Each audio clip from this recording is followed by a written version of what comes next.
Just go on Google. If you're looking for something like shea butter, type in shea butter near me. If you need something like fenugreek near me. Add near me. Near me. If you're trying to retain length and you want your hair longer, healthier, moisturized, shiny, all of the good things that make someone ask you, what do you use on your hair? How would I structure my curly or coily hair care routine if I lived in the United States of America? Hi guys, welcome back to my channel. I'm going to be starting what would possibly be a series titled How Would I Structure My Hair Care Routine, or How Will I Do So and So to My Hair if I lived in different locations in the world. So I'm starting with the United States because the United States just came to me like that. For context, I currently live in Nigeria. I've been natural for 10 years. I have never been to the United States, but I've been a content creator for close to 7 years on YouTube. And in that time, I have encountered thousands and thousands of people who have commented on my videos, who have engaged with my videos. And my current geography from which I get the most engagement on my content is the United States. I've also been privileged to coach a lot of women and men who live in the United States on how to care for their hair, how to style their hair, how to pamper their hair. And I have been privileged to help thousands of people with their hair care through several things from different platforms: YouTube, Facebook, Instagram, TikTok. So I decided, you know what? Let me just give these people a little insight into what I will personally do if I lived in their different locations. What I have learned on this journey is that whether we believe it or not, in spite of the fact that there is a plethora of information on the internet, on video platforms like YouTube, Instagram, TikTok, there is so much information, but what I have learned is that there is still somebody who needs help, who needs just that one video that will speak directly to them and tell them how to go about doing a certain thing. So today I'm going to be sharing how exactly I would structure my routine, what factors will be considered in structuring my routine if I lived in the United States of America. When it comes to living in the United States, one thing I know about the United States is that it has so many different people from so many different places, both immigrants and people who were born and raised in the States. Another thing is all these people have different patterns of hair, but they have more diverse textures of hair compared to a place like Nigeria where, people are predominantly black hair. And so majority of the people that I come across in Nigeria have type 4 hair, mostly 4B, 4C. Majority of the people in Nigeria have 4B, 4C hair. There are few exceptions where it's people with type 3 hair. Now I'm using types. I don't usually follow the type chart, but I'm using types because the type chart is obviously one of the only ways that you can identify the curl patterns on your head as it is stated in the type chart. So you can just look at the type of hair you have and then look at the type chart and know exactly what category your hair falls under. The type chart has type 1, type 2, which is wavy, type 3, which is curly, and type 4, which is curly, coily. And a lot of black people I know, a lot of Africans that I know fall under the type 4B, 4C hair type. So when it comes to a place like the United States, majority of them, the black people there, have more diverse hair types. So you will come across people with 4B, 4C hair types, but you will also come across people with 4A, 4B hair types. You come across black people with type 3 hair, you come across black people with type 2 hair, and even black people with type 1 hair. There are different hair types, and because of this, there is so much that can be done in terms of hair care and hair structure and hair care routine, so on and so forth. So just like Nigeria, there is so much that can be done to the hair because of the fact that there is so much information about hair care in the States as well. People often feel like they have so many options and so they don't know what direction to turn and look. I'm going to tell you guys this. When I started taking care of my hair, the creators that I saw then taking care of type 4B, 4C hair were Chiziduru, there was African Beauty, Isimeme, and then I used to follow Natural 85. So these were all creators based in the States. There were not a lot of creators here in Nigeria who were doing the thing. West African Baby, Igbo Curls, I think that was her name. So there were several people, but what I noticed is that a lot of them were in the States, and so their hair care routines were based on the weather around them, what they had access to, and what they were doing to care for their own hair. So when it comes to taking care of your hair or even determining how to build a structure if you live in the United States, there are three pillars I'm going to give you: curating a structure for moisture and hydration, curating a structure that protects your hair, curating a structure for definition. because I noticed that the people over there, because their weather allows it, they can define their curls, play with their hair, and just let their hair out more often than keeping it in a protective style. But if you're not about to define curls or definition, you can replace definition with just a simple routine that you can do day in, day out, week in, week out, that won't stress you out. When it comes to hair care, my mantra is simple. It has to be very easy to follow. There is no need to do multiple steps if you don't need multiple steps. And I always like to tell people, if your hair is short, let's say between TWA length and eyebrow length, you can get away with anything. In fact, that's the time that you should explore as much as you want. Do all the hairstyles you want, and you don't even need to be very strict in your hair care. But once your hair starts getting longer and your goal is to grow that hair as long as you want, then you will need to open your eyes, sit up, and put a structure in place that will help you grow that hair to whatever length you want. So I gave you three pillars: moisture, hydration, protection, and definition.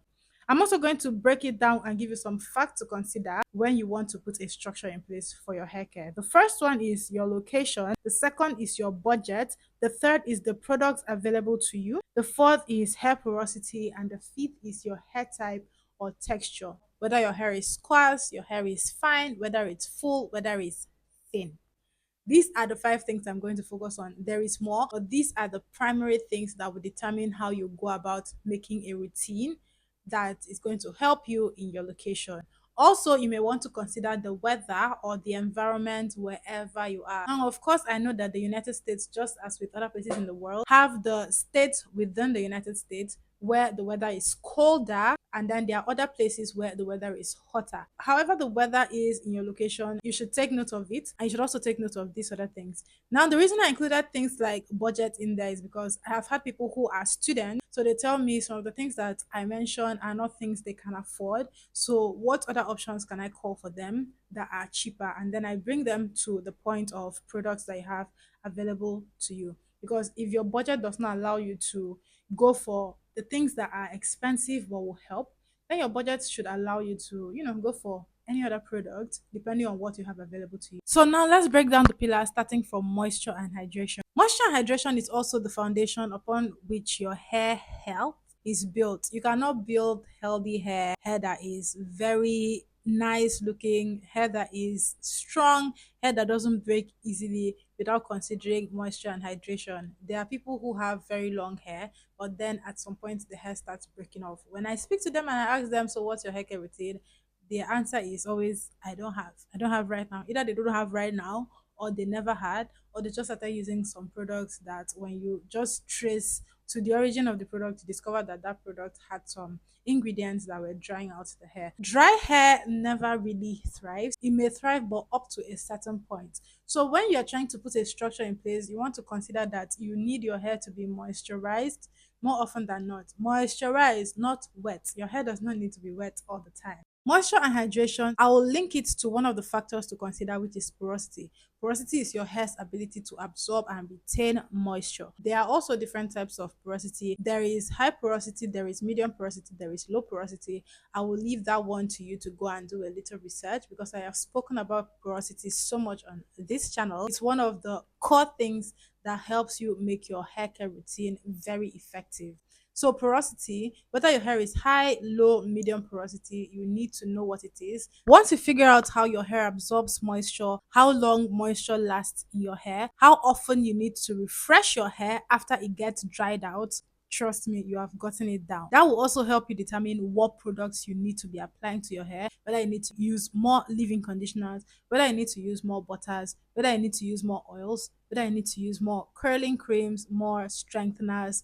Whatever your hair needs, it all comes down to how your hair absorbs the moisture and how your hair retains that moisture, and for how long, protecting the hair. This is where hairstyling comes in. So your protective styles, or whatever you do to your hair, whether you are a hijabi, let's say you're a hijabi, whether you're someone that constantly puts fabric on the hair, covers the hair, wears wigs, wears weaves, or just does general hairstyles with the intent of protecting your hair. Once you have gotten your moisture and your hydration down, You will need to figure out whether you want to be protecting your hair. Also, you need to consider what sort of work you do, the sort of city you live in, whether what allows you to do what. And then let me just throw in weather under the pillars. If you live in a place that is very hot, then you will lean more towards protection, because trust me, if you stay in a place that is constantly hot, you don't even really want that hair all over your face, unless your occupation or your career demands it, or you just like your hair out as a person. Protecting your hair more will also help you to retain length more, because at the end of the day, unless your goal is not to get your hair to waist length or to just retain as much length as possible, then you really don't need to be paying attention to this. But if you're trying to retain length and you want your hair longer while remaining healthier, moisturized, shiny, all of the good things that make someone ask you, what do you use on your hair? Then trust me, you need to lean more towards protecting your hair. And then we have the pillar that is definition.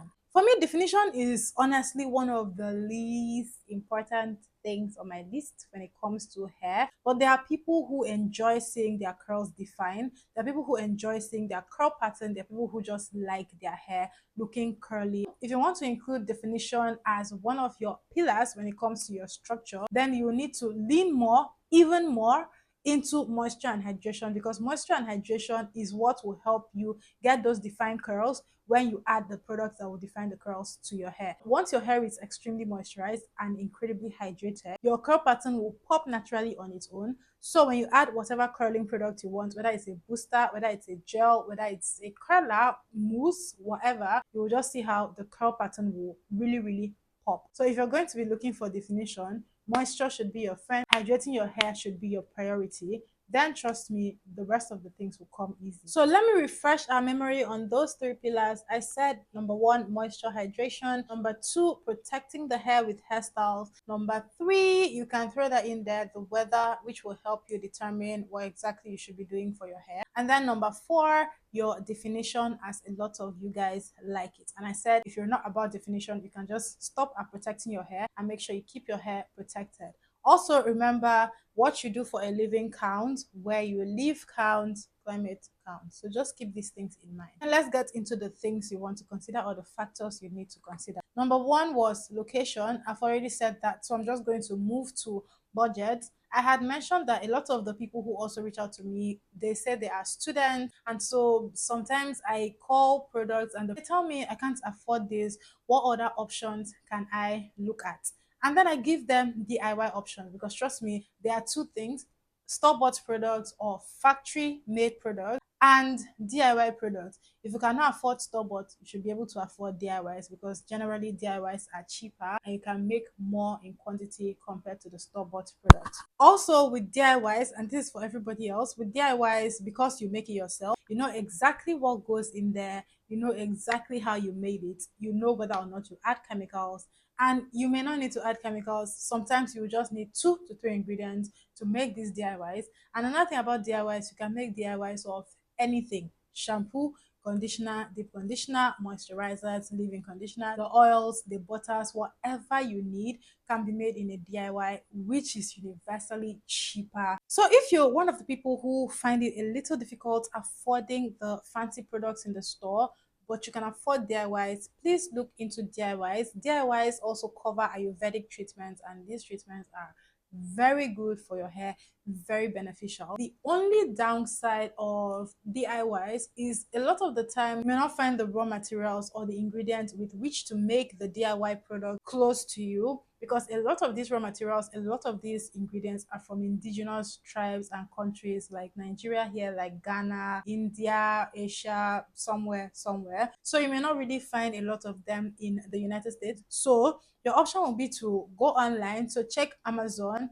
Now, this is where I say it's dicey. If you go online trying to find these things, they may still be a little expensive. So you just have to choose which battle you want to tackle. So either the fancy products or the DIYs. DIYs, you can check online. There is eBay, Shopify, Amazon. Just go on Google. If you're looking for something like shea butter, type in shea butter near me. That's how I do it. So if you're looking for shea butter near me. If you need something like fenugreek near me. Add near me. near me. That's how you get the closest vendors near you. If that doesn't work, then check Amazon. Products available to you. This is another one of the questions I get asked so much when people say, what can I use? When they ask, what can I use? I tell them, in fact, one of the ways that I like to help is I tell them, when you get into a supermarket, tell me what products you see. Just take pictures, send them to me. I'll help you decide whether any of them is okay for you to get. And it helps so much. So, based on your proximity to supermarkets, whatever stores you have that sell hair products, whatever products you see in these places, all you have to do is look at the products. If you look at the price and it's something you can afford, go to the ingredients, look through the ingredients, see if you can recognize any of the ingredients. If you're looking for moisturizing product, which you should be looking for, you should see water or aqua there, followed by whichever other ingredients are included. Also, glycerin, maybe honey, you need humectant, so aloe vera or aloe vera gel. I feel like there are almost every type of product used for hair care in almost every location. I don't think there is anywhere in the US you will go. Please correct me if I'm wrong, that you won't see a product that is supposed to moisturize your hair. And now, this is not even about the DIYs, because sometimes too, people who reach out to me tell me that they work so and so hours, and so they won't have time to do the DIY. So they want product. So the best thing you can do is, if you cannot get the products from the locations close to you, you can go online as well, maybe Amazon, and see what hair products you can get, but try to look through the ingredients. Looking through the ingredients will save you. Then, if maybe there is a particular product you want that you can't find, just see if you can find the closest substitute to that product. So for products, this essentially includes shampoos, conditioners, deep conditioners, stylers, styling gels, styling butters, styling creams, mousses, leave-in conditioners, hair strengtheners, and then heat protectant as well. Let me speak on these two together: hair porosity and hair type and texture. I've already spoken about that, so I don't know if I really need to expatiate. Those two terms are terms that I am constantly speaking about, because they will help you save so much time in terms of experimenting. They'll help you cut down on how much you spend or invest in your hair. You will be able to just say, okay, I have low porosity hair. Let me go straight for this. Let me go straight for this. Let me leave out that. That's not for my hair type. That's not for my texture. This will work better for me. This won't work for me. You'll be able to say all of that once you can figure out what your porosity is. And you'll also be able to understand better, I stated this earlier, how your hair absorbs moisture, how it retains the moisture, and for how long. And that's it for this video. I hope the video was helpful. I hope I didn't make too many mistakes because of the disparity in location. Like I said, I live in Nigeria, but I do have a lot of people who talk to me from the States, who tell me their complaints, their pain points, and so on and so forth. And I try my best to help them despite the distance. So I hope this has been helpful. If you have any other thing to contribute that you feel like it will help somebody, leave it in the comment section. Questions, statements, leave it in the comment section. Thank you so much for watching. I'll see you in my next video.